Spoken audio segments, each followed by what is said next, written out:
எங்களுடைய வீட்டுக்கு பக்கத்து வீடு, எங்களுக்கு அக்கம் பக்கம், அந்த வீட்டில் வசிப்பவர்கள் எங்களுக்கு அண்டை வீட்டுக்காரர்கள், அவர்களையும் இஸ்லாம் வரவேற்க சொல்கிறது. ஈமானுடைய 6 அடிப்படைகளில் ஒன்று என்ன? யாரால் அக்கம் பக்கத்துள்ளவர்களோடு நல்ல முறையிலே நடக்கலாம் என்றால். ஆனால் எங்களில் பல பேருக்கு பக்கத்து வீட்டில் யார் வசிக்கிறார் என்பது தெரியாது. அப்படித்தானே?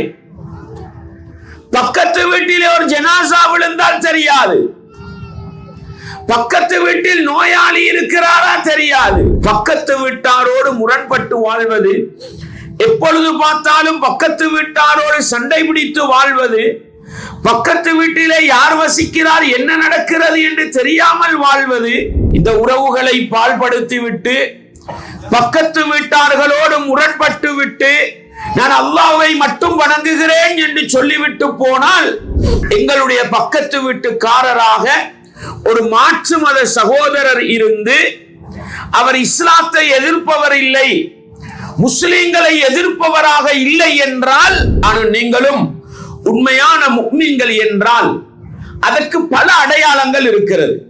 அந்த அடையாளங்களில் ஒன்று தெரியுமா? பாருங்க, அல்லாஹ்வுடைய தூதர் சொல்றாங்க.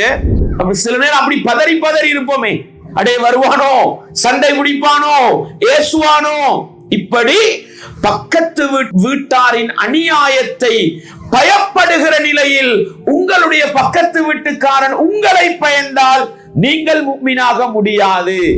என்னுடைய இடத்தில் இருந்தால் ஒரு மனநிலை, அடுத்தவனுடைய இடத்தில் இருந்தால் வெட்ட வேண்டும் என்ற மனநிலை என்றால் இங்கேதான் ஈமானிய பிரச்சனை இருக்கிறது. வீட்டுல இந்த புரியாணின்றது எப்ப போடுவோங்க? ஒரு நல்ல நாள், ஒரு சந்தோஷமான நாளைக்கு விசேடமான சாப்பாடா போடுவோம். எங்களுடைய வீட்டிலே ஆடைக்கொரு தடவை, கோடைக்கொரு தடவை நடக்கின்ற அந்த நல்ல நிகழ்வில், சந்தோஷமான நிகழ்வில் பக்கத்து வீட்டாரை கலந்து கொள்ள செய்வது இருக்கிறதே, இதுதான் ஆண்கள் சில நேரம் இருக்கிறத கொடுங்கப்பா அப்படின்றுவாங்க. ஆனா பெண்களோட மனசு கொடுக்காது. ஏண்டா அவங்க எப்பொழுதுமே கொஞ்சம் என்ன பார்ப்பாங்க, நம்ம கொஞ்சம் கொடுக்கறத நல்லா கொடுக்கணும் அப்படின்டுவாங்க. ஆனா இஹ்லாஸ் பெரிய ஒரு பிரச்சனை. சில நம்மட வீட்டுக்கு வரும், வந்த கறியை பார்த்து என்னடா எலும்பும் தோலுமா இருக்குது, இதையா தாரது அப்படின்னு ஊத்தப்பானையில போட்டுருவாங்க. இதுவும் இருக்கப்படாது. எங்களுக்கு 4 பக்கத்து வீடு இருக்கும், 4 பேருக்கும் கொடுக்கிற அளவுக்கு வீட்டில் உள்ளது போதாம இருக்கும், கொண்டு வந்தது போதாம இருக்கும். இப்ப என்ன பண்றது? 4 பேருக்குமே கொடுக்காம இருந்துரும், அதுதான் சலாமத். அப்படித்தானே முடிவெடுக்கிறது. ஆனா ஒருத்தருக்கு கொடுக்கலாம். பெரும்பாலும் நாங்க எடுக்கிற முடிவு எப்படி?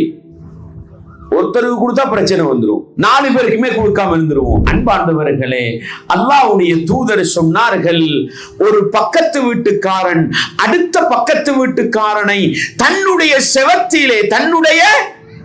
செவத்திலே காதலிக்கிறது ஹராம், பாவம், கள்ள தொடர்பு வைக்கிறது. பக்கத்து வீட்டு பிள்ளையை காதலித்தன்றது மிகப்பெரிய துரோகம். ஏன் தொழுகிறாள், நோன்பு பிடிக்கிறாள், ஜகாத்து கொடுக்கிறாள், எல்லாம் செய்கிறாள். ஆனால் தன்னுடைய நாவால் பக்கத்து வீட்டுக்காரியை நோவினைப்படுத்துகிறாள். அல்லாஹ்வுடைய தூதர் சொன்னார்கள், ஹிய ஃபின்னார்.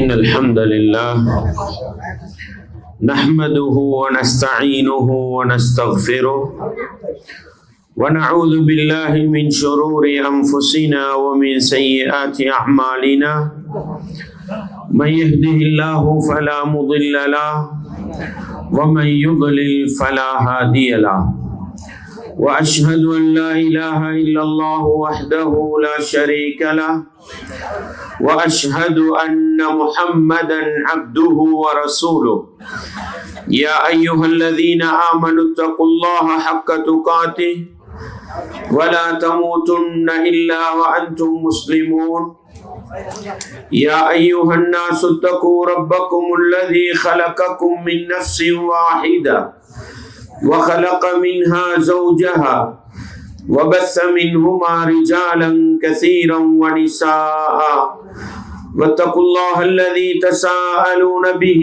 والأرحام إن الله كان عليكم رقيبا يا أيها الذين آمنوا اتقوا الله وقولوا قولا سديدا يصلح لكم أعمالكم ويغفر لكم ذنوبكم ومن يطع الله ورسوله فقد فاز فوزا عظيما أما بعد فإن أصدق الحديث كتاب الله وخير الهدي هدي محمد صلى الله عليه وسلم وشر الأمور محدثاتها وكل محدثة بدعة وكل بدعة ضلالة وكل ضلالة في النار.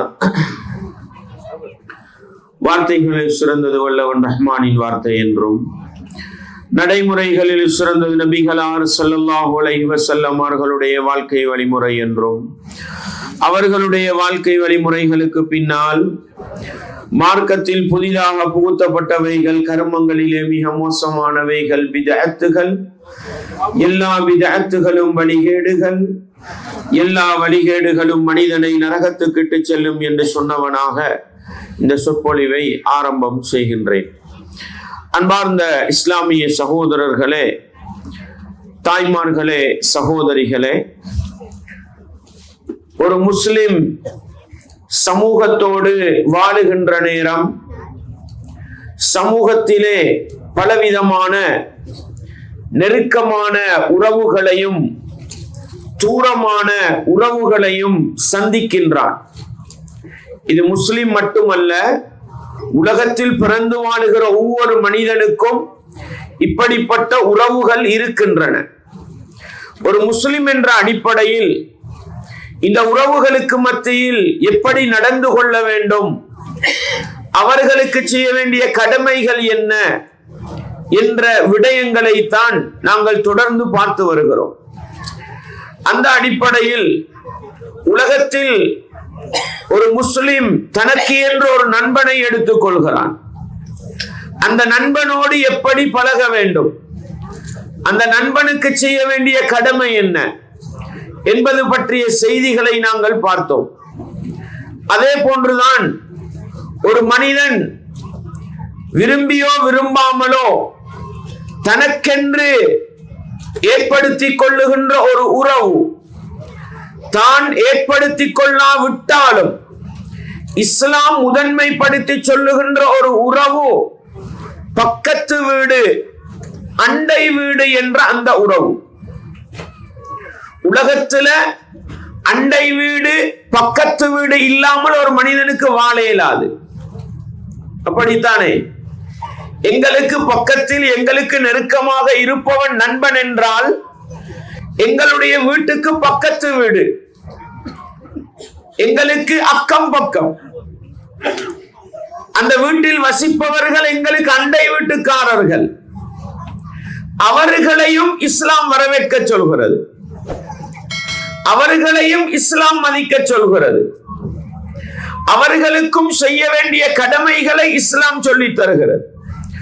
உண்மையான முஸ்லிம் என்ற அடிப்படையில் நானும் நீங்களும் அவர்களோடு எப்படி பழக வேண்டும், அவர்களுக்கு செய்ய வேண்டிய கடமை என்ன, அவர்களுக்கு செய்ய வேண்டிய மனிதநேய விடயங்கள் என்ன என்பதை பற்றியெல்லாம் இஸ்லாம் சொல்லி தந்திருக்கிறது. ரசூலுல்லாஹ் ஸல்லல்லாஹு அலைஹி வஸல்லம் அவர்கள் அதை பற்றி சொல்கிற பொழுது எப்படி சொல்கிறார்கள் என்று பாருங்கள். மன் கான யுமினு பில்லாஹி வல் யௌமில் ஆகிர், அல்லாஹ்வையும் மறுமை நாளையும் நம்புகின்ற மனிதன் உண்மையான முஃமின். ஈமானுடைய 6 அடிப்படைகளில் ஒன்று என்ன? அல்லாஹ்வை நம்ப வேண்டும். 5வது கடமை என்ன? நாங்கள் இந்த உலகத்துக்கு வாழ வந்தவர்கள் அல்ல, என்றோ ஒரு நாள் இந்த உலகத்தில் இருந்து மரணித்து போவோம். எங்களுடைய மரணத்துக்கு பின்னால் மீண்டும் நாங்கள் அல்லாஹ்வினால் எழுப்பப்படுவோம். இதனை மறுமை நம்பிக்கைன்றது. அல்லாஹ்வுடைய தூதர் எப்படி சொல்கிறார்கள்? அல்லாஹ்வை நம்புகின்ற மனிதன், மறுமை வாழ்க்கையை நம்புகின்ற மனிதன் ஃபல்யுக்ரிம் ஜாரஹு, தன்னுடைய அண்டை வீட்டுக்காரருக்கு, தன்னுடைய பக்கத்து வீட்டுக்காரருக்கு செய்ய வேண்டிய கடமையை செய்யட்டும். அவரை கண்ணியப்படுத்தட்டும், அவரை மதித்து வாழட்டும் என்று அல்லாஹ்வுடைய தூதர் சொல்கிறார்கள். அன்பார்ந்தவர்களே, இந்த ஹதீஸை இரண்டு கோணத்தில் நாங்கள் பார்க்க வேண்டும். ஒன்று, அல்லாஹ்வை நம்புகிற மனிதன், மறுமையை நம்புகிற மனிதன் கட்டாயம் என்ன செய்ய வேண்டும்? அக்கம் பக்கத்தவர்களோடு நல்ல முறையில் நடக்க வேண்டும் என்பது. யாரால் அக்கம் பக்கத்துள்ளவர்களோடு நல்ல முறையிலே நடக்கலாம் என்றால், யாரிடத்தில் சரியான அல்லாஹ்வுடைய நம்பிக்கை இருக்கிறதோ, யாரிடத்தில் மறுமையை பற்றிய ஆழமான நம்பிக்கை இருக்கிறதோ, அவர்களால் தான் அண்டை வீட்டுக்காரர்களுக்கு செய்ய வேண்டிய கடமையை செய்ய முடியும். அன்பார்ந்தவர்களே, இந்த ரெண்டு கோணத்தில் நாங்கள் எந்த இடத்திலே இருந்தாலும் வெற்றி பெறலாம். ஏன்? அல்லாஹ்வை நம்புகிற, மறுமையை நம்புகிற உண்மையான முஃமின் பக்கத்து வீட்டுக்காரர்களுக்கு செய்ய வேண்டிய கடமையை செய்வான். பக்கத்து வீட்டுக்காரர்களோடு நல்ல முறையில் நடக்கிற பழக்கம் பரிபூரணமான ஈமான் உள்ளவனிடத்தில் தான் இருக்கும். அன்பார்ந்தவர்களே, நான் ஏன் இதை சொல்கிறேன் என்றால், நாங்கள் எல்லோரும் அல்லாஹ்வை நம்புகிறோம் சொல்றோமா இல்லையா? நாங்கள் எல்லோரும் மறுமை நாளை நம்புகிறோமா இல்லையா? அதனாலதான் முஃமின், முஸ்லிம். ஆனால் எங்களில் பல பேருக்கு பக்கத்து வீட்டில் யார் வசிக்கிறார் என்பது தெரியாது. அப்படித்தானே? பக்கத்து வீட்டிலே ஒரு ஜனாசா விழுந்தால் தெரியாது. பக்கத்து வீட்டில் நோயாளி இருக்கிறாரா தெரியாது. பக்கத்து வீட்டாரோடு எந்த தொடர்பும் இல்லாமல், எந்த உறவும் இல்லாமல் வாழுகிறோம் என்றால், அல்லாஹ்வை நம்புகிறோம், மறுமையை நம்புகிறோம், ஆனா பக்கத்து வீட்டாரோடு எந்த தொடர்பும் இல்லை என்றால் இது ஈமானிய குறைபாடா இல்லையா? இதை நானும் நீங்களும் சிந்தித்து புரிய வேண்டும். தாய்மார்களே, சகோதரிகளே, இதை புரிந்தால்தான் இந்த உறவுக்கு செய்ய வேண்டிய கடமையை சரியாக செய்யலாம். எனவே நான் அல்லாஹ்வுடைய தூதர் தெளிவுபடுத்துகிறார்கள், யார் அல்லாஹ்வை நம்புகிறாரோ, யார் மறுமையை நம்புகிறாரோ, அவர் தன்னுடைய பக்கத்து வீட்டாருக்கு சங்கை செய்யட்டும், அவரை கண்ணியப்படுத்தட்டும், அவருக்கு செய்ய வேண்டிய கடமையை செய்யட்டும். எனவே அன்பார்ந்தவர்களே, பக்கத்து வீட்டாரோடு முரண்பட்டு வாழ்வது, எப்பொழுது பார்த்தாலும் பக்கத்து வீட்டாரோடு சண்டை பிடித்து வாழ்வது, பக்கத்து வீட்டிலே யார் வசிக்கிறார், என்ன நடக்கிறது என்று தெரியாமல் வாழ்வது, எங்களுடைய ஈமானிலே குறைபாடு இருக்கிறது, மர்மையை பற்றிய நம்பிக்கையிலே குறைபாடு இருக்கிறது என்பதை எடுத்து காட்டக்கூடிய அம்சம் என்பதை நானும் நீங்களும் மறந்து விடாமல் உள்ளத்திலே நிறுத்தி கொண்டு, பக்கத்து வீட்டுக்காரர்களோடு சண்டை பிடித்து வாழுகிறோமா, பக்கத்து வீட்டுக்காரர்களோடு முரண்பட்டு வாழுகிறோமா, அவர்கள் யார் என்றே தெரியாத நிலையில் வாழுகிறோமா, அதை மாற்றி நான் அல்லாஹ்வை நம்புகிற மனிதன், இந்த ரமலானின் மூலம் ஈமானை அடைந்து கொண்ட மனிதன், இந்த ரமலானின் மூலம் இறையச்சத்தை கண்டு கொண்ட மனிதன் நான்.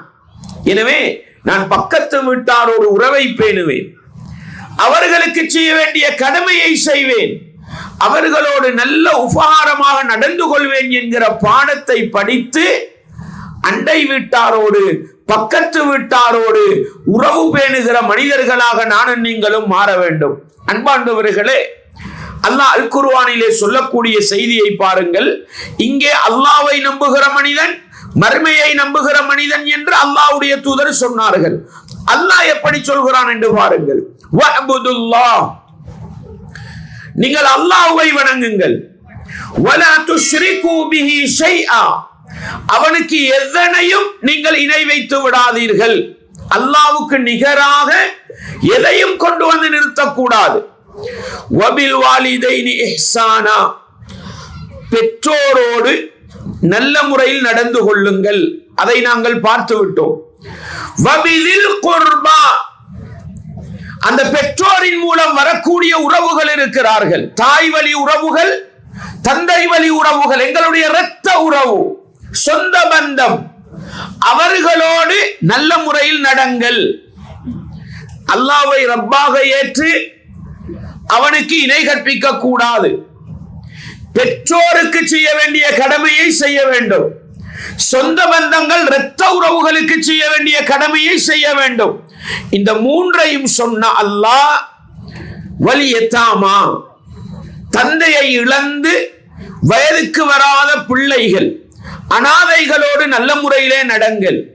வல் மிஸ்கீன் வல் மசாகீன், ஏழைகளோடு நல்ல முறையிலே நடங்கள். அடுத்தது அல்லாஹ் என்ன தெரியுமா சொல்றான்? வல் ஜாரி தில் குர்பா, உங்களுடைய வீட்டுக்கு பக்கத்து வீட்டிலே வாழக்கூடிய, உங்களுக்கு அண்டை வீட்டில் வாழக்கூடிய உங்களுடைய சொந்த பந்தம் இருக்கிறதே, அவர்களோடு நல்ல முறையிலே நடங்கள். வல் ஜாரில் ஜுனுப், உங்களோட சொந்தம் இல்லாத, உங்களுக்கு எந்த வகையிலும் குடும்பமாகாத அந்நியவர்களாக இருக்கிற பக்கத்து வீடு. அந்நியவர்கள்டா மாற்று மதத்தவர்கள் அர்த்தம் அல்ல. அஜினபி, குடும்பம் இல்லை, சொந்த பந்தம் இல்லை, ஆனால் பக்கத்து வீடு, அவர்களோடும் நல்ல முறையிலே நடங்கள் என்று அல்லாஹ் இரண்டு வகையான அறிவுரையை சொல்கிறார். அன்பாண்டவர்களே, எங்களுடைய பக்கத்து வீடாக எங்களுடைய சாட்சா இருக்கிறார் சின்னப்பா, எங்களுடைய இடது பக்கத்து வீடாக எங்களுடைய தாயின் சகோதரி சின்னம்மா இருக்கிறார், எங்களுடைய வீட்டுக்கு முன் வீட்டிலே எங்களுடைய இன்னொரு இரத்த உறவு இருக்கிறார், எங்களுடைய வீட்டுக்கு பின் வீட்டிலே இன்னொரு சொந்தக்காரர் இருந்தால் இவர்களுக்கு செய்ய வேண்டிய கடமை 2 மடங்காகும். என்ன 2 மடங்கு? வபிதில் குர்பா, உங்களுடைய சொந்தக்காரர்கள் இரத்த உறவுகளுக்கு செய்ய வேண்டிய கடமையையும் செய்யுங்கள். அவர்கள் சொந்த பந்தம் என்பதோடு பக்கத்து வீட்டிலும் இருக்கிறார்கள் என்றால் அவர்களுக்கு செய்ய வேண்டிய கடமையும் செய்ய வேண்டும். அன்பாண்டவர்களே, இஸ்லாமிய உறவுகளே, தாய்மார்களே, சகோதரிகளே, எங்களுடைய வீட்டு சூழலை நாங்கள் கொஞ்சம் கண் முன்னால் கொண்டு வருவோம். என்னுடைய பக்கத்து வீட்டிலே என்னுடைய தந்தையின் சகோதரரின் பிள்ளைகள் வாழுகிறார்கள். பேசுகிறோமா? பல பேர் சண்டை பிடித்துக் கொண்டிருக்கிறார்கள், பல பேர் கோபம் பிடித்துக் கொண்டிருக்கிறார்கள். காணி தகராறு, இடத்தகராறு, கொடுக்கல் வாங்கல் தகராறு, திருமணம் முடித்த தகராறு, பலவிதமான பிரச்சனை. அன்பாண்டவர்களே, இந்த உறவுகளை பால்படுத்தி விட்டு பக்கத்து வீட்டார்களோடு முரண்பட்டு விட்டு நான் அல்லாஹ்வை மட்டும் வணங்குகிறேன் என்று சொல்லிவிட்டு போனால் மறுமையிலே நேரடியாக சுவர்க்கம் போகலாமா? அல்லாஹ் பாதுகாக்க வேண்டும். சகோதரர்களே, நேரடியாக சுவர்க்கம் போவதுதான் என்னுடைய உங்களுடைய ஆசையாக இருக்க வேண்டும். எனவே பக்கத்து வீட்டவர்கள், பக்கத்து வீடு என்பதோடு சொந்த பந்தமாகவும் இருந்தால் அவர்களுக்கு செய்ய வேண்டிய கடமை 2 மடங்கு. சொந்த பந்தத்துக்கு செய்ய வேண்டிய கடமையும் செய்ய வேண்டும், பக்கத்து வீட்டாருக்கு செய்ய வேண்டிய கடமையும் செய்ய வேண்டும். அவர்கள் சொந்தம் இல்லை, எந்த வகையிலும் குடும்பம் இல்லை, ஆனால் என்னுடைய பக்கத்து வீடு என்றால் அவர்களையும் மதிக்க வேண்டும். அல்லாஹ் தனித்து குறிப்பிட்டு சொல்கிறான். எந்த அளவுக்கு என்றால் சகோதரர்களே, எங்களுடைய பக்கத்து வீட்டுக்காரராக ஒரு மாற்று மத சகோதரர் இருந்து அவர் இஸ்லாத்தை எதிர்ப்பவர் இல்லை, முஸ்லிம்களை எதிர்ப்பவராக இல்லை என்றால் அவருக்கும் இஸ்லாம் சொன்ன பக்கத்து வீட்டாருக்குள் அனைத்து கடமைகளையும் செய்ய வேண்டும். அவர்களோடு மனிதநேயத்தோடு நடக்க வேண்டும், அவர்களுக்கும் உபகாரம் செய்ய வேண்டும் என்கிற அளவுக்கு இஸ்லாம் வலியுறுத்துகிறது என்பதை நானும் நீங்களும் ஒருபோதும் மறந்துவிடக் கூடாது. அந்த வசனத்தை அல்லாஹ் எப்படி தெரியுமா முடிக்கிறான்? இந்த பக்கத்து வீட்டாருக்கு செய்யற கடமையை பேசுறானே, அல்லாஹ்வை வணங்குங்கள், பெற்றோருக்கு செய்ய வேண்டிய கடமையை செய்யுங்கள், பக்கத்து வீட்டாரோடு நல்ல முறையில் நடங்கள் என்று சொன்ன அல்லாஹ் அந்த வசனத்தை எப்படி முடிக்கிறான் தெரியுமா? இன்னல்லாஹ லா யுஹிப்பு மன் கான முக்தாலன் ஃபகூரா, யார் பெருமை பிடித்தவனாக தலைக்கணம் பிடித்தவனாக வாழுகிறானோ அவனை அல்லாஹ் விரும்ப மாட்டான், அவனை அல்லாஹ் நேசிக்க மாட்டான். அன்பார்ந்தவர்களே, பக்கத்து வீட்டாரோடு முரண்படுகிற இடங்களை கொஞ்சம் சிந்தித்து பாருங்கள். ஒன்றோ பெருமை காரணமாக இருக்கலாம், அல்லது பொறாமை காரணமாக இருக்கலாம், அல்லது போட்டி காரணமாக இருக்கலாம். அன்பார்ந்தவர்களே, நான் பெரிய பணக்காரன், என்னுடைய பக்கத்து வீட்டுக்காரன் ஏழை. என்ன செய்வோம்? வெளியேறும் பொழுதும் கேட்டை திறந்து விட்டு அடைத்து விடுவோம். உள்ளே வரும் பொழுதும் உள்ளே வந்து விட்டால் கேட்டை முடியும். ஏழைகளுக்கெல்லாம் எங்களுடைய வீட்டில் என்ன வேலை இருக்குது? அப்படித்தானே? கஷ்டவாளிகளுக்கெல்லாம் எங்களுடைய வீட்டில் என்ன தொடர்பு இருக்கிறது? என்னுடைய படிப்பு என்ன? என்னுடைய பட்டம் என்ன? சில நேரம் அவனுக்குள்ள வறுமைக்கு நம்ம வரும் பொழுதே வந்து பாதையோரத்துல நிற்பான். இந்த ஹாஜியாரு வாராரு, இந்த பாய் வாராரு, இந்த செல்வந்தர் வாராரு, கொஞ்சம் சிரிச்சிட்டு போறாரான்னு பார்ப்பான். சிரிக்கிறதுக்கு கூட நமக்கு என்ன கிடையாது, நேரம் கிடையாது, கஞ்சத்தனம்.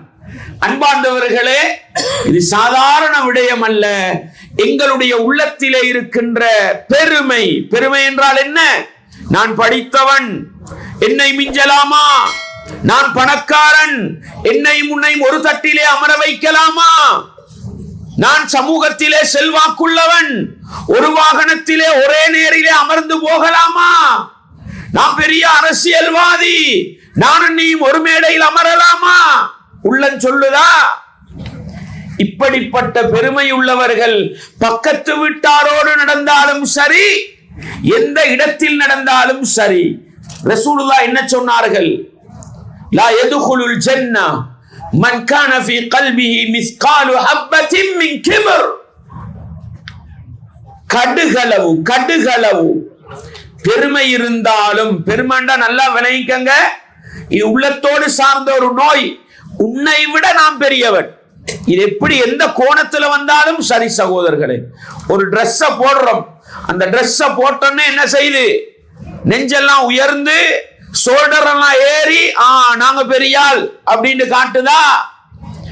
ஒரு ஷூவ போடுறோம், ஒரு செருப்பு அணியிறோம், அதை அணிஞ்ச உடனே உன்னை விட நான் மதிப்புள்ளவன் விளங்குதா? உள்ளம் சொல்லுது. சிரிக்க நேரம் இல்ல, பேச நேரம் இல்ல, மதிக்க நேரம் இல்ல, கணக்கெடு. சில நேரம் சலாம் சொன்னா கூட இஸ்லாம் அப்படின்ட்டு போயிடுவோம். வாய் சொல்லாது, உள்ளம் சொல்லும். உன்னுடைய சலாத்துக்கு நேராக பதில் சொல்ற அளவுக்கு எனக்கும் உனக்கும் தகுதி கிடையாது சொல்லுகிறதா?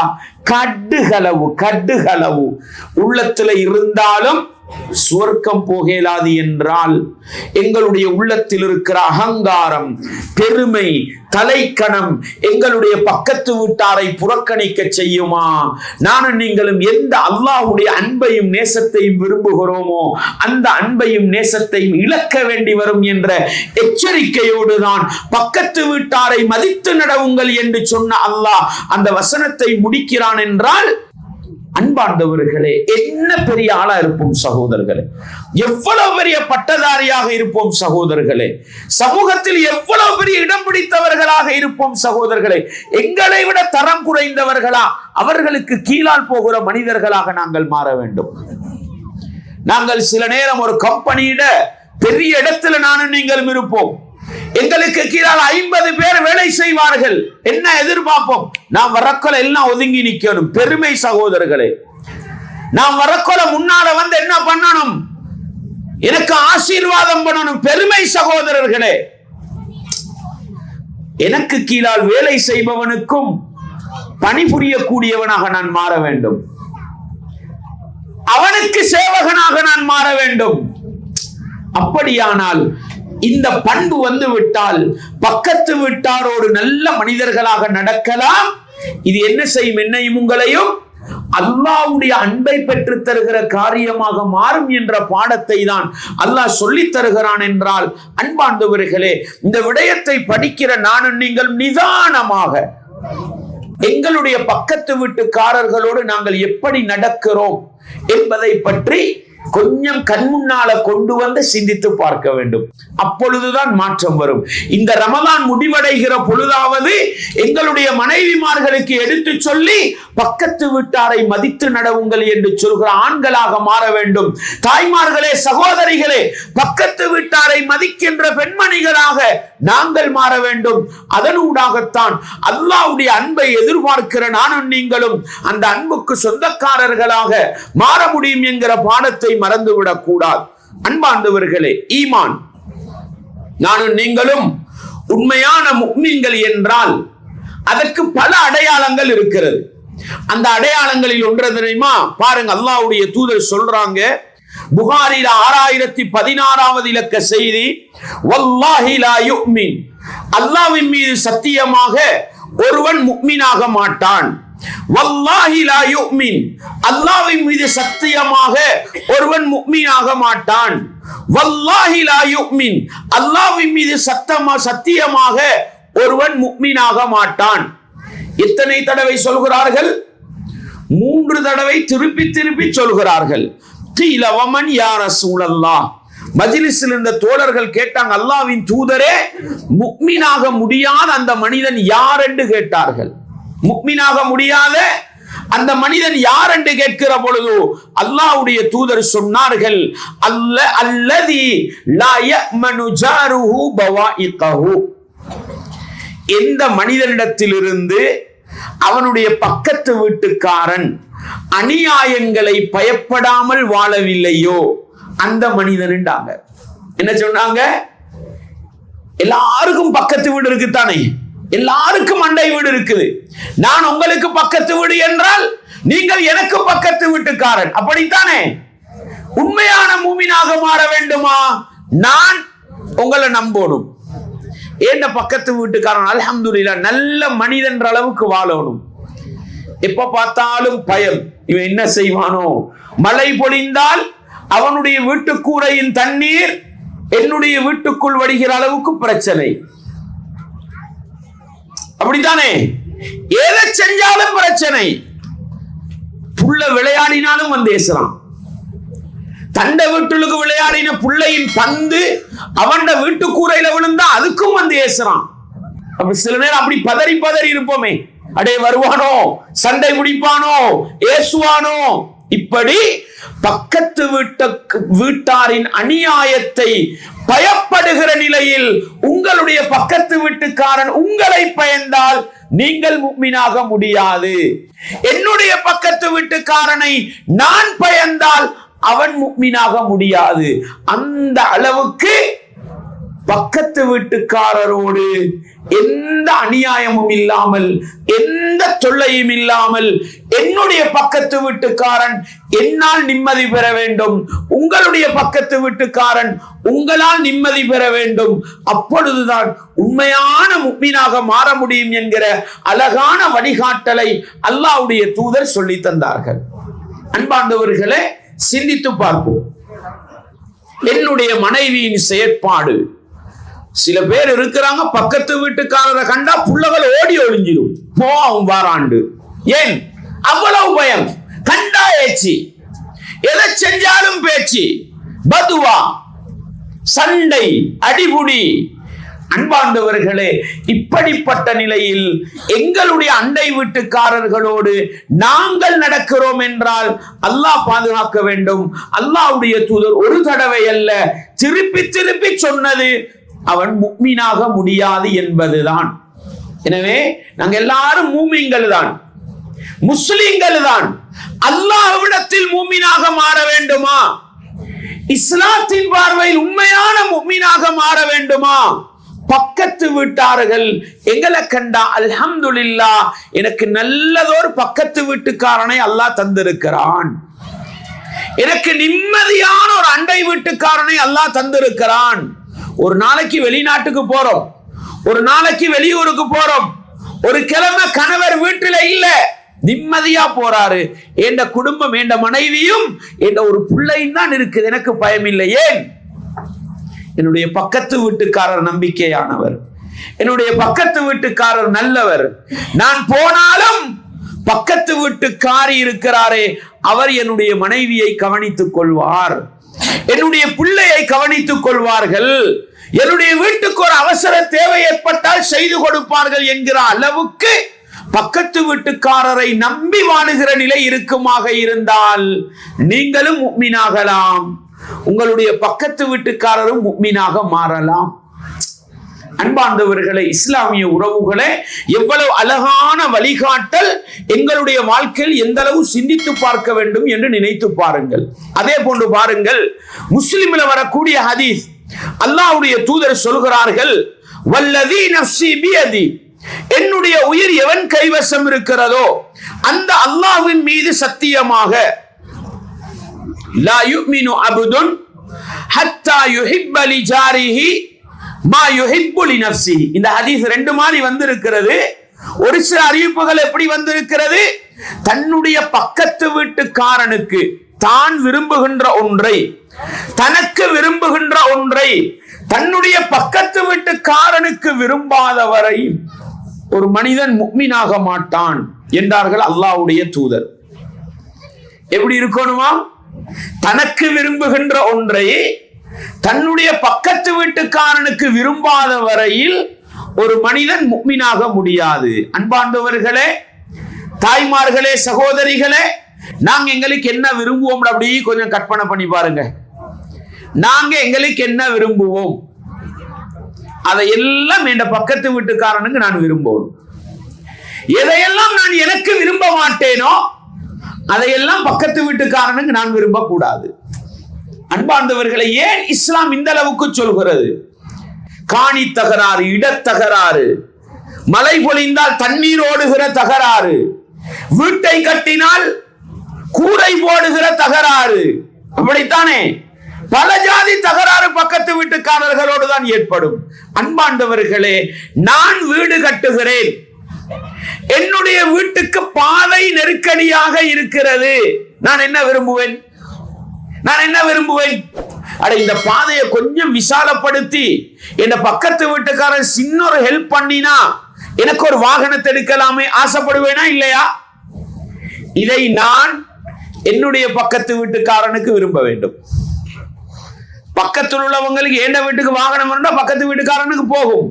பின்னால் ஒரு வீட்டுக்காரன் இருப்பான், எந்த வீடோட 8 அடி ரோட்டு முடிஞ்சிடும், அதுக்கு பிறகு நடந்துதான் போகணும், ஒற்றையடி பாதை தான் இருக்கும்.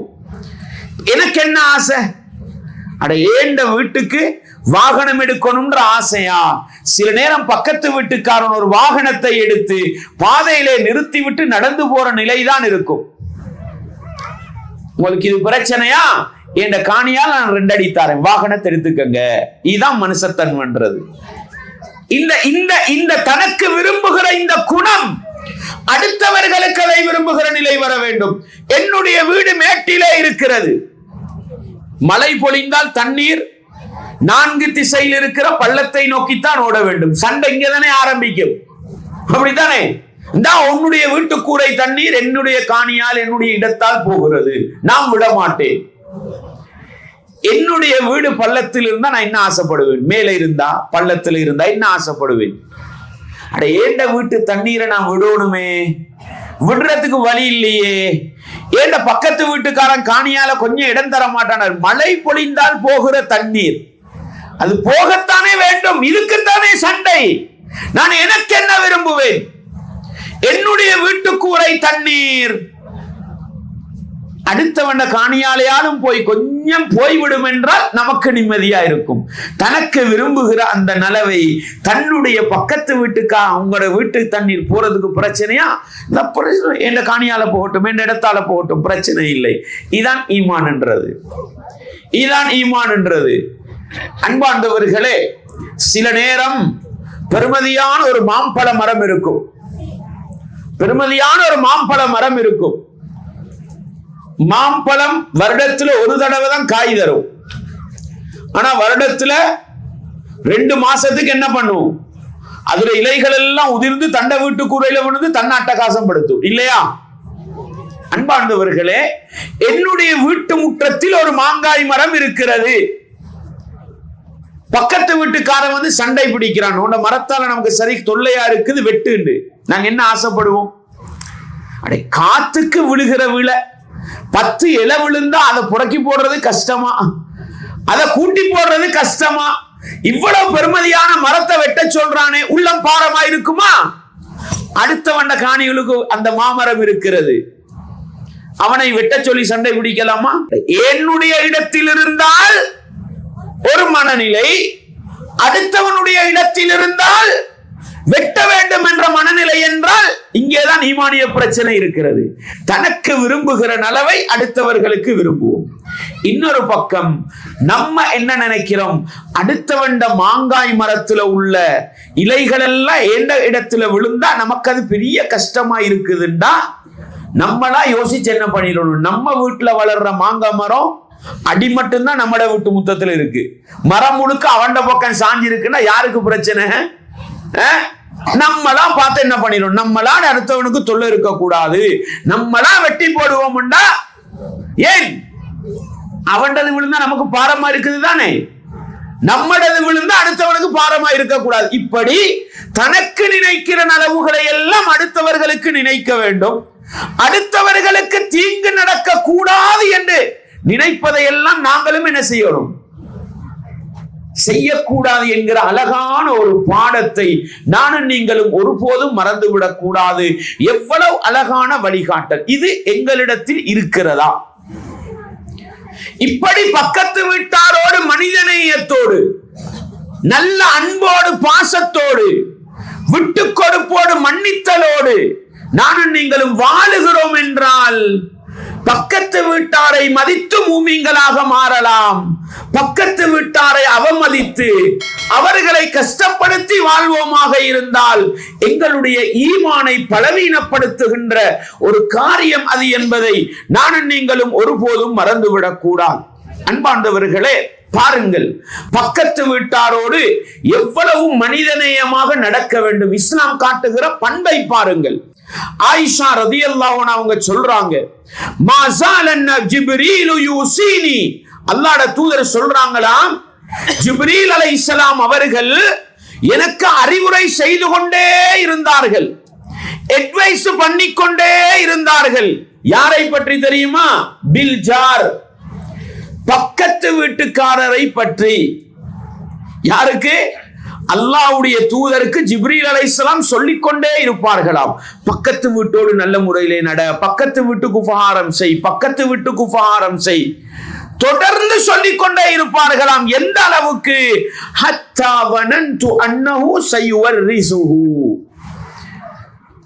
பக்கத்து வீட்டுக்காரருக்கு நான் அனந்தரக்காரராக மாறிவிடுவேனோ என்று நினைக்கிற அளவுக்கு பக்கத்து வீட்டுக்காரரை பற்றி ஜிப்ரீல் அலைஹிஸ்ஸலாம் அவர்கள் எனக்கு அறிவுரை செய்து கொண்டிருந்தார்கள். அனந்தரக்காரர் என்றால் யார் சகோதரர்களே? அனந்தரக்காரர் என்றால் யார்? நான் மரணித்து விட்டால் என்னுடைய சொத்தில் பங்கெடுப்பவர் அனந்தரக்காரர் என்றது. ஆனா பக்கத்து வீட்டுக்காரர் என்னுடைய இரத்த உறவு, என் மகனாக இருக்கிறார், என் வாப்பாவாக இருக்கிறார் என்றா அந்த உறவு வரும். அப்படி இல்லைண்டா அவங்க யாரோ ஒருத்தர். அப்படித்தானே? நாங்கள் மௌத்தாகினால், மரணித்து போனால் எங்கட சொத்து பெற மாட்டாங்க. அல்லாஹ்வுடைய தூதர் சொல்றாங்க, ஜிப்ரீல் அலைஹிஸ்ஸலாம் அவர்கள் பக்கத்து வீட்டாரை பற்றி எனக்கு அறிவுரை சொல்லிக் கொண்டே இருந்தார்கள். எந்த அளவுக்கு நான் நினைத்தேன் தெரியுமா? இப்படியே அறிவுரை போனால் நீங்கள் மரணித்தால் உங்களோட சொத்துல இத்தனை வீதம் பக்கத்து வீட்டுக்காரருக்கு கொடுக்கணும் அப்படின்னு சொல்லிடுவாங்களோடு நினைக்கிற அளவுக்கு என்ன செய்தார்கள்? பக்கத்து வீட்டாரோடு நல்ல முறையில் நடக்க சொன்னார்கள் என்கிற அந்த செய்தியை நானும் நீங்களும் புகாரியிலே 6014வது இலக்க செய்தியாக பார்க்கிறோம் என்றால், அன்பார்ந்தவர்களே, எவ்வளவு அவர்களோடு நல்ல முறையிலே நடக்க வேண்டும். சொந்த பந்தங்கள், இரத்த உறவுகள், எங்களுடைய அனந்தரக்காரர்களோடு நானும் நீங்களும் பழகிற அளவுக்கு என்ன செய்ய வேண்டும்? அவர்களோடு நெருங்கி பழக வேண்டும். அனந்தரம் போகாது. ரசூல் அந்த அளவுக்கு நினைச்சாங்க. விளங்குதா உங்களுக்கு? அப்படியானால் அனந்தரக்காரர்கள், அனந்தரக்காரன்னா யாருங்க? எங்கட மகன், எங்கட வாப்பா, எங்கட உம்மா, எங்கட மகள், அவர்களை எந்த அளவு நெருக்கி பார்ப்போமோ அந்த அளவுக்கு யாரோடு மனிதநேயத்தோடு நடக்க வேண்டும்? பக்கத்து வீட்டுக்காரர்களோடு மனிதநேயத்தோடு நடக்க வேண்டும் என்கிற அளவுக்கு ஜிப்ரீல் அலைஹிஸ்ஸலாம் அவர்கள் அறிவுரை செய்தார்கள். புத்திமதி சொன்னார்கள் என்ற பாடத்தை நானும் நீங்களும் படிக்கிறோம் சகோதரர்களே. பாருங்கள், பக்கத்து வீட்டாரோடு உறவை பேணுவதற்கு இஸ்லாம் காட்டி தந்த வழிமுறையை பாருங்கள். எப்படி அல்லாஹ்வுடைய தூதர் சொல்கிறார்கள், யா அபாதர், அபூதர்ரே, இதா தபக்த மரகதன், நீங்கள் ஒரு குழம்பு காய்க்கிறீர்கள், குழம்பு, அப்படி நீங்கள் விசேடமாக ஒரு குழம்பு காய்ச்சினால் ஃபஅக்ஸிர் மாஅஹா, அதுக்கு கொஞ்சம் தண்ணியை அதிகமா ஊத்துங்க, தண்ணியை அதிகமாக சேர்த்து வதஅஹது ஜீரானக், உங்களோட பக்கத்து வீட்டுக்காரரை கவனித்துக் கொள்ளுங்கள் என்றார்கள் அல்லாஹ்வுடைய தூதர் ஸல்லல்லாஹு அலைஹி வஸல்லம் அவர்கள். அன்பார்ந்தவர்களே, எங்களுக்கு இந்த ஹதீஸை கேட்க கூட என்னமோ மாதிரி இருக்கும். என்னடா இந்த நாள் நாங்க ஆணத்துல குழம்புல தான் குளிக்கிறோம், அப்படித்தானே? அன்பார்ந்தவர்களே, ரசூலுல்லாஹ் சஹாபாக்களுடைய பெரும்பாலும் சாப்பாடு உணவு என்ன தெரியுமா? ஈத்தம்பழம், தண்ணீர், காய்ந்த ரொட்டி, இப்படித்தான் இருக்கும். அவர்களுக்கு இந்த குழம்போடு, ஒரு இறைச்சி குழம்போடு சாப்பாடு உணவு உட்கொள்வது என்றால் அது அவர்களுக்கு சந்தோஷமான ஒரு நிகழ்வாக இருக்கும். ரசூலுல்லாஹ்வுக்கு கூட அப்படித்தான் இருந்தது. அதனாலதான் அல்லாஹ்வுடைய தூதர் அன்றைய காலத்தில் இருந்த அந்த உணவு முறை கொண்ட சொல்றாங்கன்னா, நீங்க திடீர்னு ஒரு நாளைக்கு விசேட உணவாக குழம்பு வைப்பீங்க.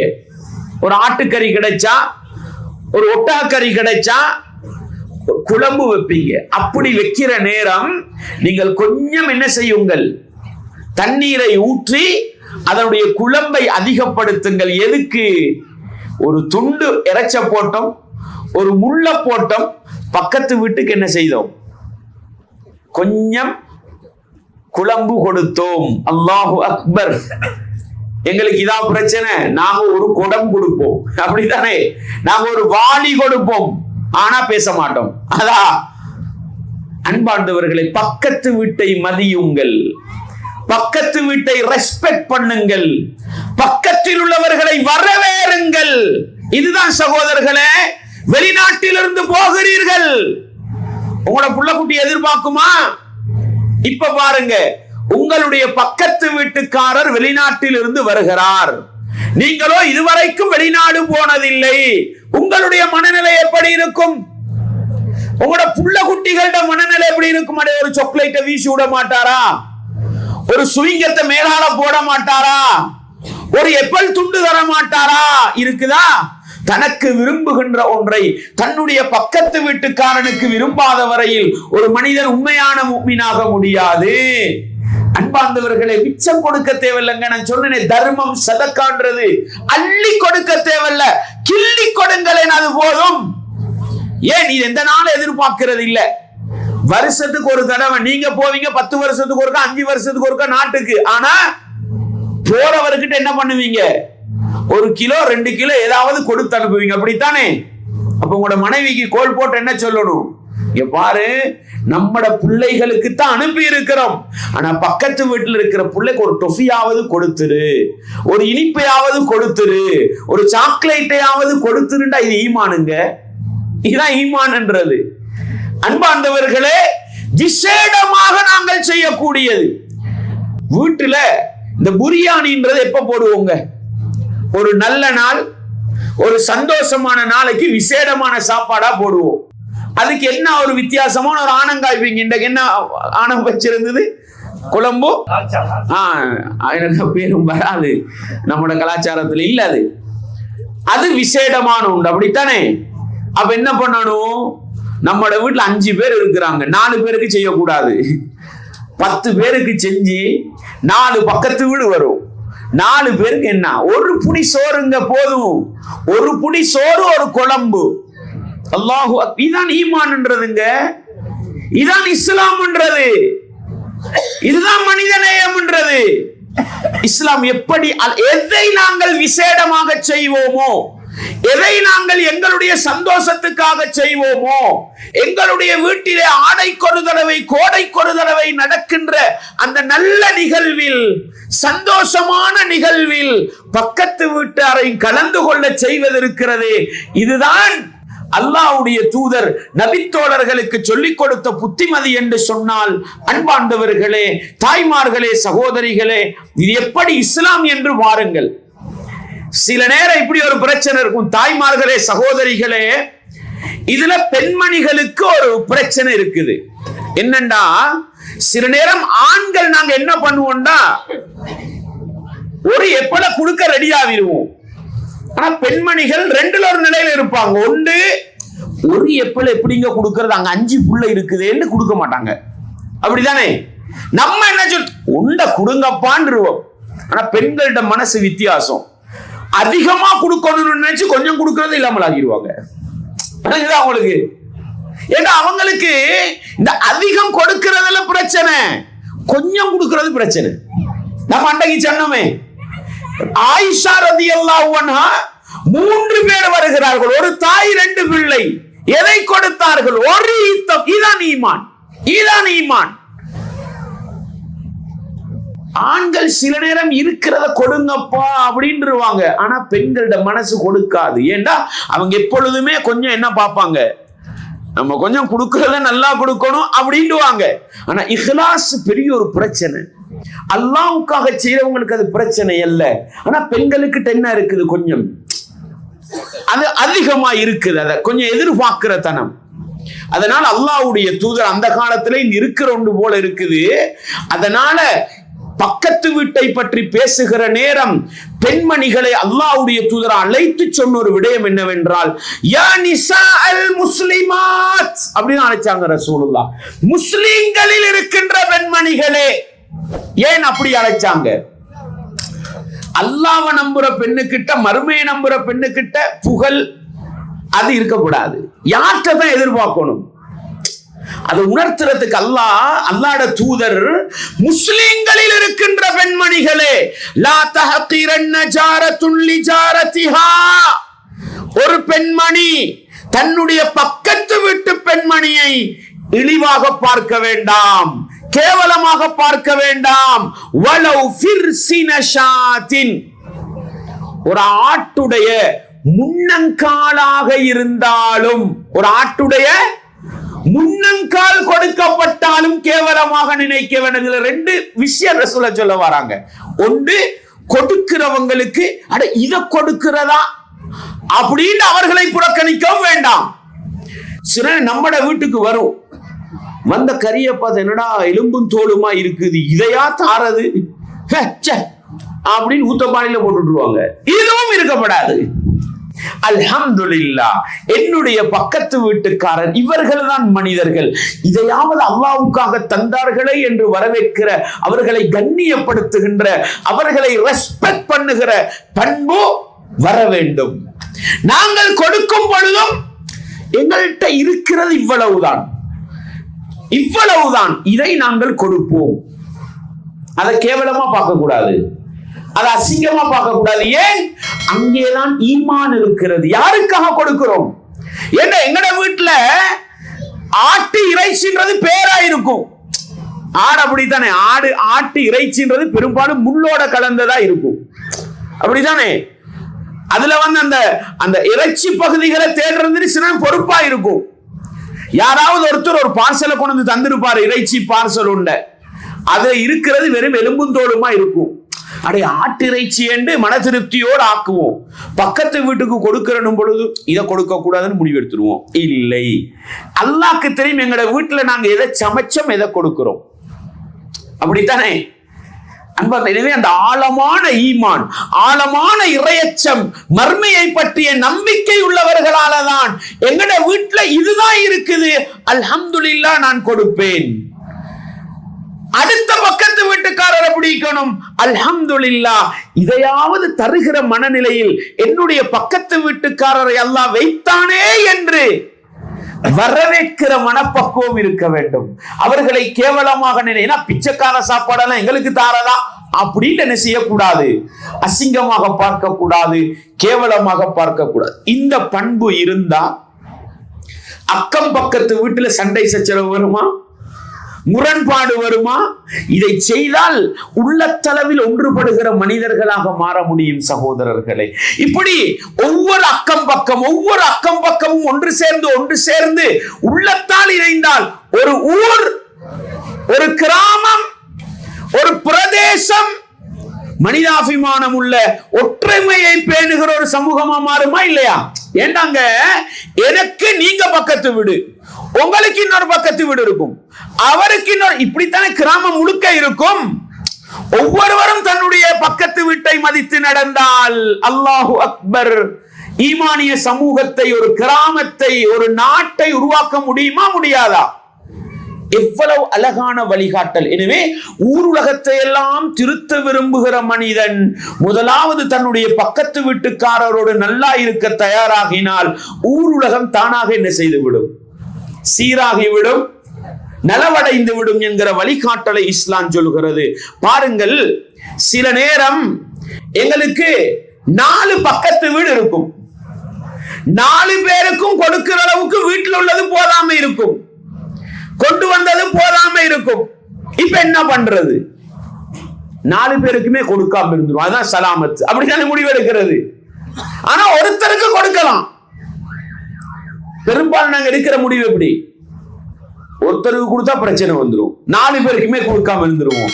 அல்லாஹ்வுடைய தூதர் ஸல்லல்லாஹு அலைஹி வஸல்லம் அவர்களிடத்தில் ஆயிஷா ரலியல்லாஹு அவங்க கேட்டாங்க, இன்னலி ஜாரைன், எனக்கு 2 பக்கத்து வீடுகள் இருக்கிறது, எனக்கு 2 பக்கத்து வீடுகள் இருக்கின்றன.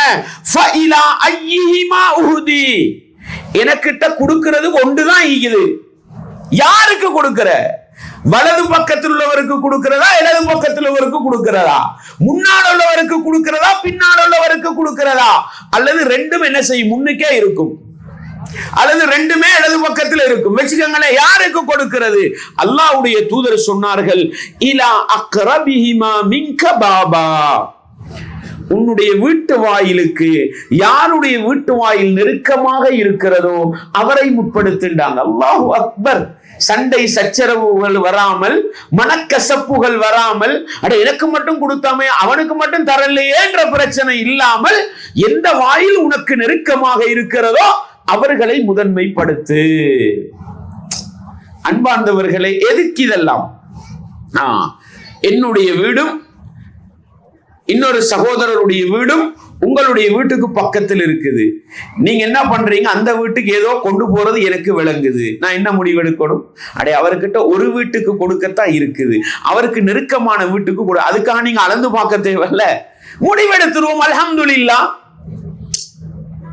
இதுதானே சகோதரர்களை உள்ளத்தால் அடுத்தவனை புரிதல் என்பது, உள்ளத்தால் அடுத்தவனை வரவேற்றல் என்பது. இப்படி அழகான ஒரு வழிகாட்டலை அல்லாஹ்வுடைய தூதர் அக்கம் பக்கத்தவர்களுக்கு காட்டிக் கொடுத்தார்கள் என்ற பாடத்தையும் நாங்கள் படிக்கிறோம் சகோதரர்கள். எனவே இது போன்ற அற்புதமான அழகான வழிகாட்டல்களை இஸ்லாம் சொல்லித் தந்திருப்பதை பார்க்கலாம். பாருங்கள், அஷ்அரியின்கள், அபு மூசா அல் அஷ்அரின்னு கேள்விப்பட்டிருப்பீங்க. அபு மூசா அல் அஷ்அரி. அல் அஷ்அரின்றது ஒரு கபீலா, ஒரு கூட்டத்தாருக்குள்ள அந்த கோத்திர பெயர்.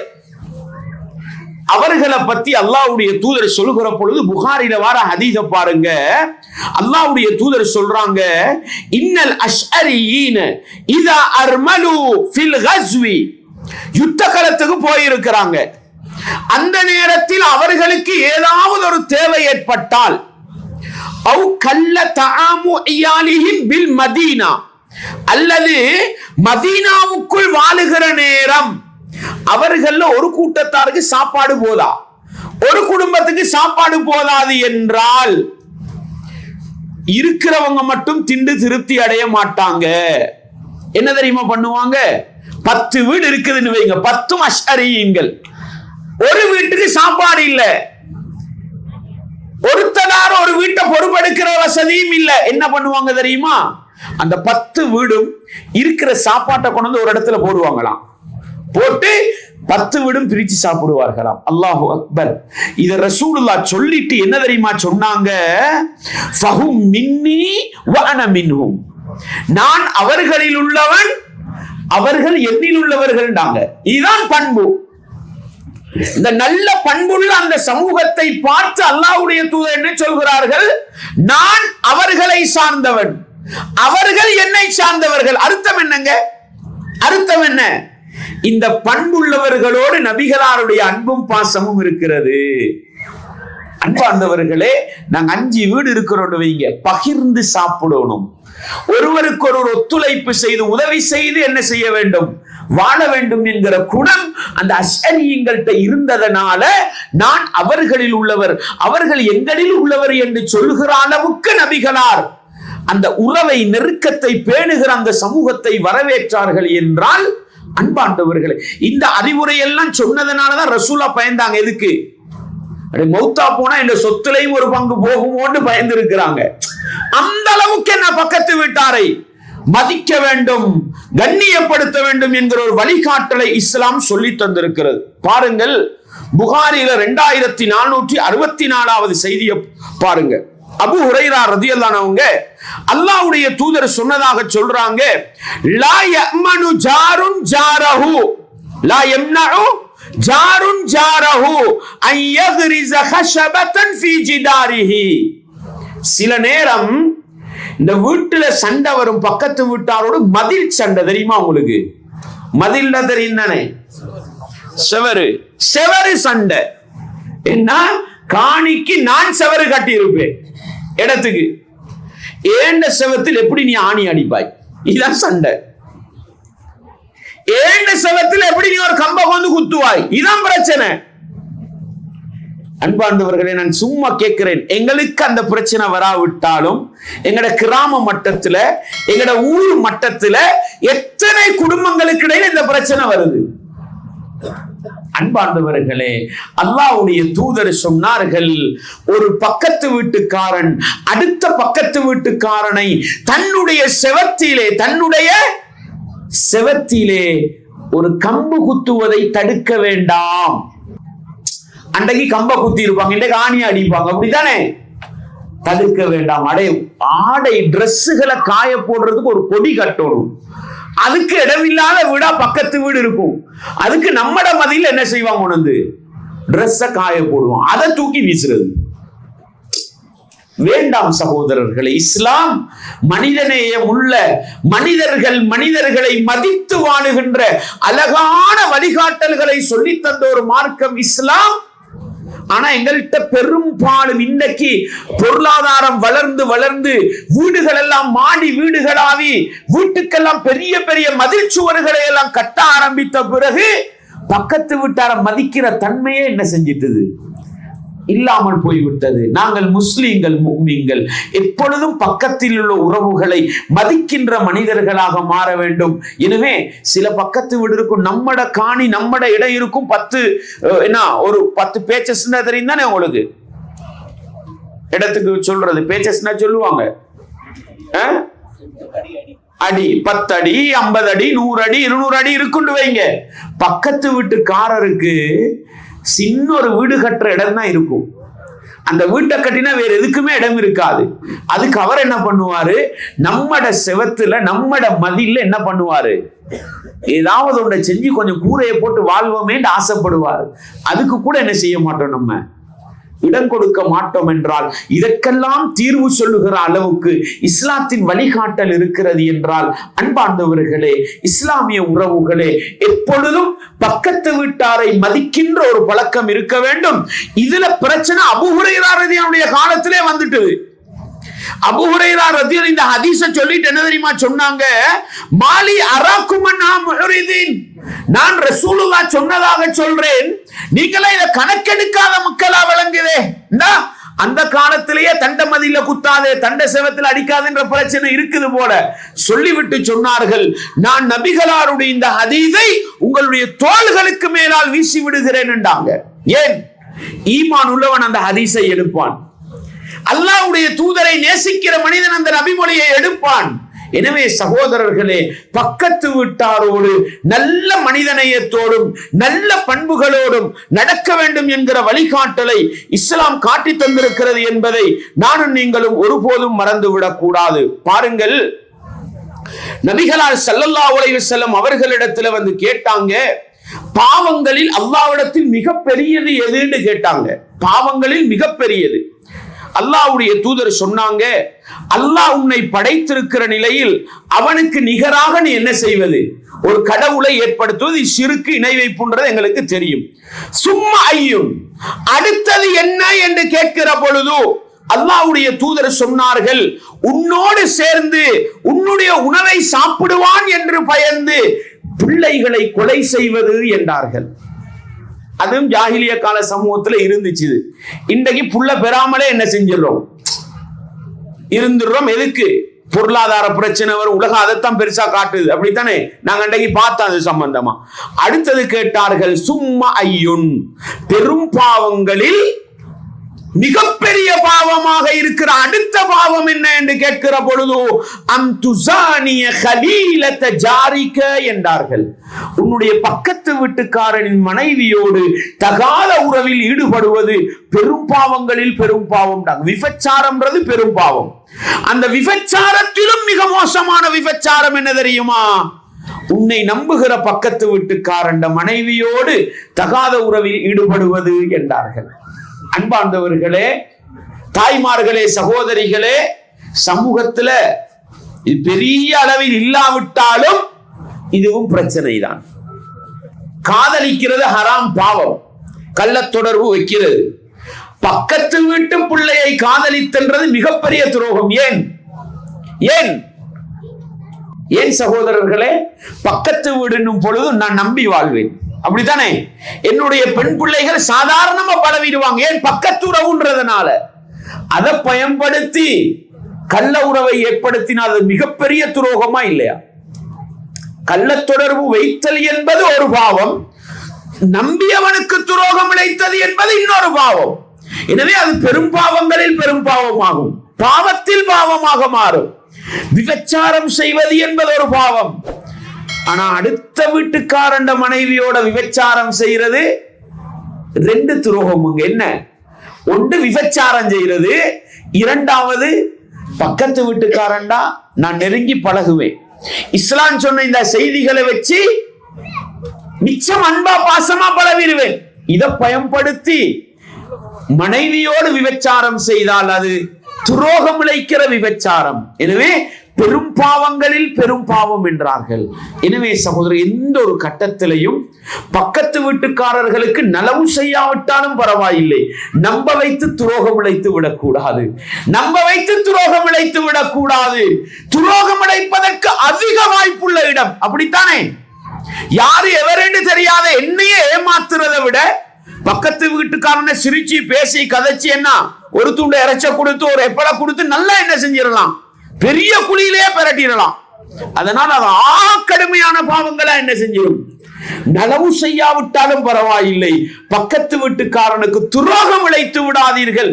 அது சாதாரண துரோகத்தை விடவும் ஒருபடி மேலோங்கிய துரோகமாக மாறும் என்கிற, சாதாரணமாக செய்கிற அநியாயத்தை விட பக்கத்து வீட்டுக்காரனுக்கு செய்கிற அநியாயம் ஒருபடி மேலோங்கியதாக இருக்கும் என்கிற எச்சரிக்கை செய்தியை இந்த நபிமொழிகளுக்கு பின்னால் விளங்கி, அன்பார்ந்தவர்களே, இஸ்லாமிய உறவுகளே, தாய்மார்களே, சகோதரிகளே, மனிதர்களாக பிறந்திருக்கிற நானும் நீங்களும், சமூகமாக வாழுகிற நானும் நீங்களும், கிராமத்தவர்களாக வாழுகிற நானும் நீங்களும் விரும்பியோ விரும்பாமலோ அக்கம் பக்கத்தவர்கள் என்ற உறவுக்கு சொந்தக்காரர்களாக இருக்கிறோம்.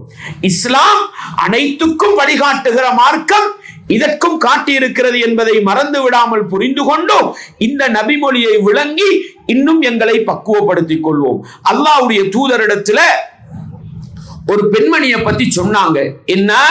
அல்லாஹ்வின் தூதரே, இவள் அதிகம் தொழுகிற ஒரு பெண்மணி, அதிகம் நோன்பு பிடிக்கிற ஒரு பெண்மணி, அதிகம் தான தர்மம் செய்கிற ஒரு பெண்மணி, இபாதத்துக்களில் நல்ல ஆர்வம் காட்டினாலும் غير انها تؤذي بجيرانها بلسانها, ஆனால் தொழுகிறாள், நோன்பு பிடிக்கிறாள், ஜகாத்து கொடுக்கிறாள், எல்லாம் செய்கிறாள். ஆனால் தன்னுடைய நாவால் பக்கத்து வீட்டுக்காரியை நோவினைப்படுத்துகிறாள். அல்லாஹ்வுடைய தூதர் சொன்னார்கள், ஹிய ஃபின்னார், அவள் நரகத்திலே இருப்பாள்டாங்க. தொழுது வேலை இல்ல, நோன்பு பிடிச்சு வேலை இல்ல, நேரடியா சொர்க்கம் போகல. ஏன்? இவளால பக்கத்து வீட்டுக்காரிக்கு தொல்லை. பக்கத்து வீட்டில் வசிப்பவர்களுக்கு தொல்லை. இன்னொரு பெண்மணியை பத்தி வந்து சொன்னாங்க, அவள் தொழுகிறது குறைவு, தர்மம் செய்யறது குறைவு, இபாதத்து செய்யறது குறைவு, ஆனால் இவள் பக்கத்து வீட்டுக்காரை நோவினை செய்ய மாட்டாள் என்று சொன்ன பொழுது அவள் சுவர்க்கத்துக்குரிய பெண்மணின்றாங்க ரசூலுல்லாஹ். ஏன்? பக்கத்து வீட்டுக்காரருக்கு செய்கிற கடமையை சரியாக செய்யாவிட்டாலும் நோவினை பண்ணாமல் இருக்கிறாள். எனவே சகோதரர்களே, பக்கத்து வீட்டுக்காரருக்கு நலவு செய்யாவிட்டாலும் பரவாயில்லை, தீங்கிழைக்கிற நிலையிலே, நோவினை செய்கிற நிலையிலே இருந்து விடக்கூடாது. அது மறுமையில் சோனப்பாக்கியத்தை கூட போக்கிவிடும். சொல்லுவாங்களே, இந்த செவருக்கு காது இருக்குதுன்னுவாங்க. அர்த்தம் என்ன? அடுத்த வீட்டுக்காரன் பிரச்சனை எல்லாம் இவதான் பஜாருக்கு கொண்டு போறது, பேஸ்புக்ல எழுதுறது, வாட்ஸ்அப்ல ஷேர் பண்றது. நோவினை செய்யாதீர்கள். அடுத்தவர்களுடைய குறை கண்ணுக்கு விளங்கும், பக்கத்துள்ள குறை கண்ணுக்கு விளங்கும். உடனே ஊருக்கு சொல்லியாச்சு, குடும்பத்துக்கு சொல்லியாச்சு, சமூகத்துக்கு சொல்லியாச்சு. வேண்டாம் சகோதரர்களே, வேண்டாம். பக்கத்து வீட்டுக்காரரை நோவினைப்படுத்தி நானும் நீங்களும் எவ்வளவுதான் இபாதத்துக்கு செய்தாலும் சுவர்க்கம் நுழைய முடியாது என்கிற அளவுக்கு இஸ்லாம் பாரதூரமாக பார்க்கிற ஒரு விடயம்தான் பக்கத்து வீட்டுக்காரருக்கு துரோகம் செய்வது என்ற அடிப்படையில் இஸ்லாமிய வரம்புக்குள் இருந்து கொண்டு அக்கம் பக்கத்தவர்களோடு நல்ல முறையிலே நடந்து உண்மை முஸ்லிம்களாக மாறி சுவனப்பாக்கியத்தை பெற நானும் நீங்களும் முயற்சி செய்வோம். வல்லவன் ரஹ்மான் என்னையும் உங்களையும் அப்படிப்பட்ட உண்மை முஸ்லிம்களாக மாற்றிவிட வேண்டும். வஆகிரு தஅவானா அனில் ஹம்துலில்லாஹி ரப்பில் ஆலமீன்.